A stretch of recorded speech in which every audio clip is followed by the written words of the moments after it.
Hello, ladies and gentlemen. My name is Dylan, and welcome to Dylan the Truth Podcast.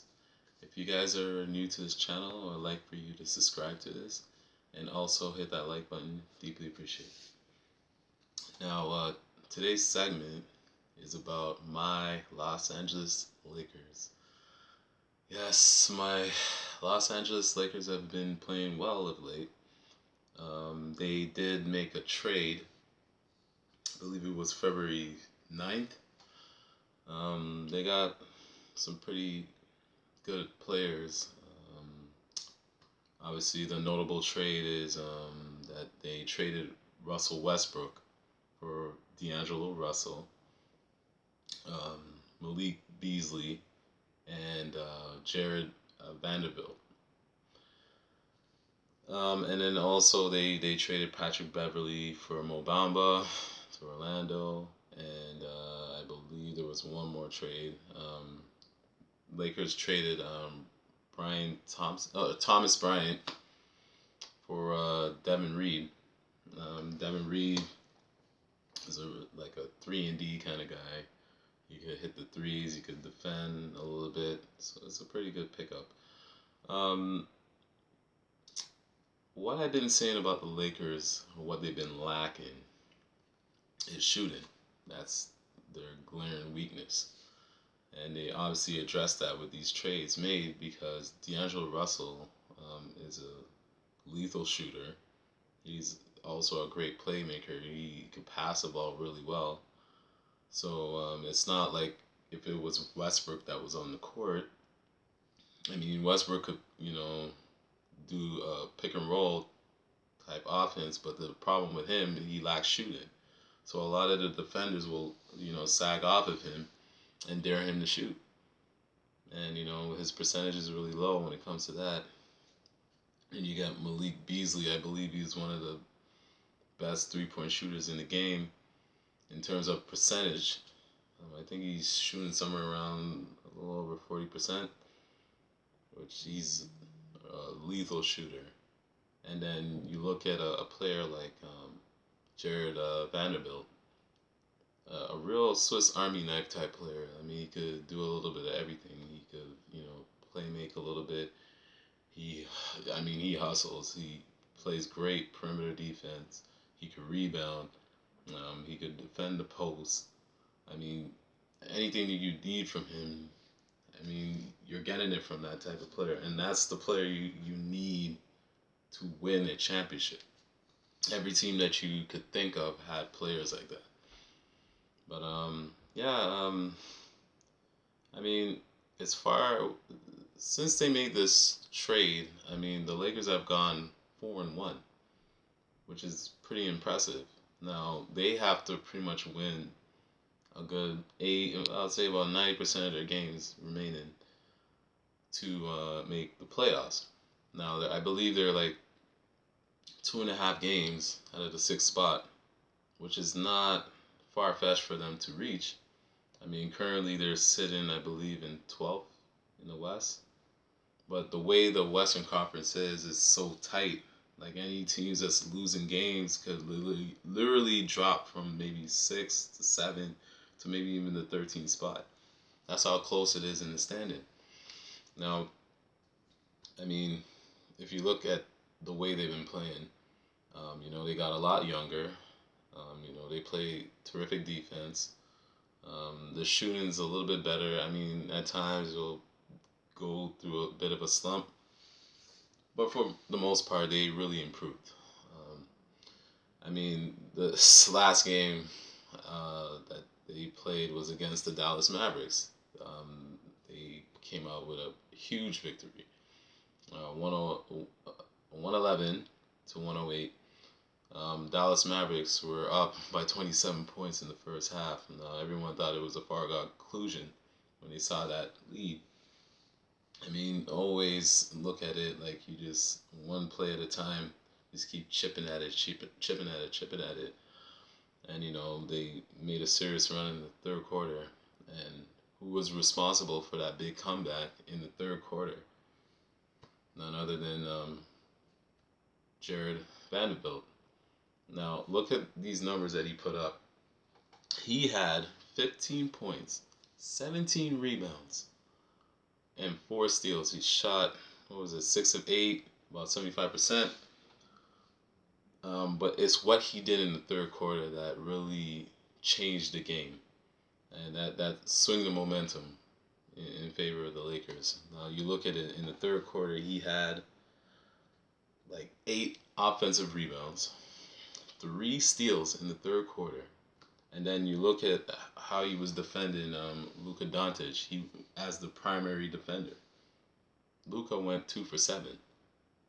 It's a low percentage. That's great defense by Vanderbilt playing against Luka Doncic, who's one of the elite players in the league. And for him to be shooting that low percentage, you know how difficult that is. And he also forced the game winning turnover. So I really believe like Jared Vanderbilt is, to me, hands down the steal of the trade deadline without question, because nobody really, like, if anybody that really knows basketball knows what he's capable of doing. I already knew right off the jump because I seen him in Minnesota and I was like, man, this guy is like a real threat defensively. Like he can do a little bit of everything. And when I heard that the Lakers got him, I was like, holy crow, this is huge. This is a huge pickup. Like along with D'Angelo Russell and Malik Beasley, huge pickup, and it's paid dividends for the Lakers. And yeah, that's what happened in that game. If you look down the stats, you look at Anthony Davis. He had 30 points, 15 rebounds, 4 assists, a steal, 3 blocks. He shot 12 for 20, 60%. Then you look at LeBron James. He had 26 points, 8 rebounds, 3 assists, about a steal, 1 block. He didn't really shoot particularly well. I mean, he only shot 10 for 23. He shot like what, about 44%. And then you look at Dennis Schroeder, then aka Dennis the Menace. He had 16 points, a rebound, 8 assists, shot 5 for 12, about 42% from the field. If you look at the way the game went in the first half, the Lakers couldn't buy a bucket. Like they couldn't hit any threes. Like Dallas was just killing them. Like they were hitting threes after threes, getting layups. Like they were just having their way in the first half. I'm thinking, man, come on, Lakers, man, you guys are better than this. But if you look at how they came back and they won the game, I mean, if you look at their field goal percentage between the two teams, the Lakers shot 43% from the field. Mavericks shot 41, so they're pretty much even. And you look at the 3-point percentage. This is what's glaring to me. The Lakers went 6 for 34, shooting 17%. And you have the Dallas Mavericks that shot 20 for 49, 40%. Now, if I had told you that Dallas Mavericks shot 20 for 49 from the 3-point line, would you believe me if I told you that they lost shooting that percentage? Nobody would believe me. They would think that would have been like a blowout. But they end up losing that game because there's a couple of factors that went into that game of why Dallas lost that game. You look at the rebounds. I mean, it's kind of close. 56 to 48 for the Lakers. You look at the offensive rebounds, 17 to 11 for the Lakers. Um, there's a couple of stats that really stood out to me. Would be the points in the paint. The Lakers had 62 compared to Dallas Mavericks 32. I mean, that's a huge margin. And that's what really kept the Lakers in the game because they didn't have it going from the 3-point line. So they had to find another way to get back in the game or stay in the game and striking distance, which they did. And, they end up pulling out the victory.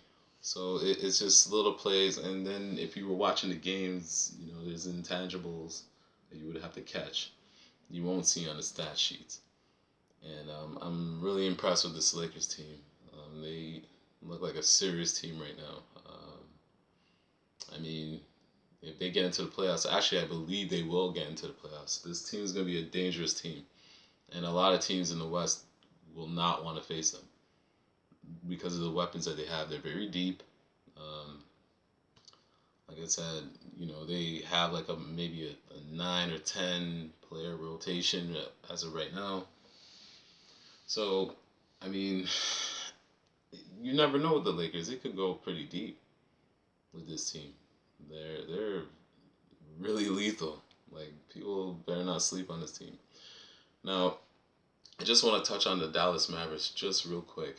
I remember when they made that trade for Kyrie Irving, and they gave up quite a bit for him. I mean, I believe they traded like 3 players, one of them being Finney Smith, who's their best wing defender, Dallas. Um, Kyrie Irving ended up going to Dallas, and they traded 3 players to Brooklyn plus picks.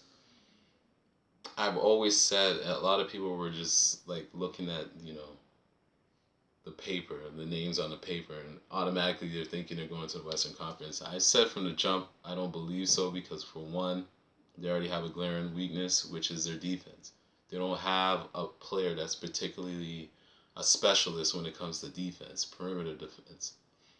And I knew that was gonna haunt them because they could score with the best of them, but can they defend? Can they stop their opponents? They cannot do it. That's why I don't have them going that far. I think to me, Kyrie Irving is just only gonna play there for the remaining season, and then on the off season he's gonna leave. I don't see him staying there for the long term because Luka Doncic is obviously their star player, the franchise player for Dallas. Um, I just don't see it, that those duo lasting for that long. Honestly, I really don't. I really believe that Kyrie is gonna leave, and hopefully he does come to the Lakers. That would be nice. But he's definitely not staying in Dallas. Um, Main reason because they got no defense. They cannot guard anybody. They cannot stop anyone. Their best bet is to outscore their opponents. That would be their only chance of winning games. Now, if you're going into the playoffs, it's a different beast. You can't just rely on your offense. What wins championships are 2 things: defense and rebounds. You don't do those 2 things, you're guaranteed you're not going to win the championship. You could look from the past championship teams. Look at every team that won in the past. They've all done those 2 things: rebound and defend. That's the only way you're going to win a championship. Yes, the scoring, obviously, you have to score, but you have to add those 2 things along with it. And without that, you ain't winning no championship. So that's why I believe they look good on paper, but when you watch them, what your eye test shows you, they're not. I don't see them going to the Western Conference. I really don't. That would be just my take on the Dallas Mavericks. But I'm more happy of how my Lakers have been playing. They're looking really good.